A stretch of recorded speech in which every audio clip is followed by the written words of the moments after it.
INSAT open చేసి video మీద click చేసి న్యూ సెలెక్ట్ చేసుకొని వీడియోలో బ్లాంక్ పేజ్ తీసుకోండి. ఆ బ్లాంక్ పేజ్ డ్యూరేషన్ 15 సెకండ్స్ వరకు పెట్టుకోండి. ఫస్ట్ 4 సెకండ్స్ వదిలేసి అక్కడ మీరు టైటిల్ రాసుకోండి. 4 సెకండ్స్ దగ్గర వీడియో స్టార్ట్ చేద్దాము.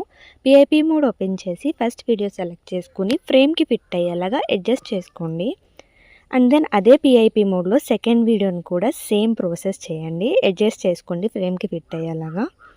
సెకండ్ వీడియోకి వచ్చేసి ఎడిట్ ఆప్షన్ మీద క్లిక్ చేస్తే ట్రాన్స్పరెంట్ వస్తుంది. ట్రాన్స్పరెంట్ 40 పెట్టండి. దాని ఫిల్టర్ వచ్చేసి నేను యాంటీ-క్యూ పెట్టాను.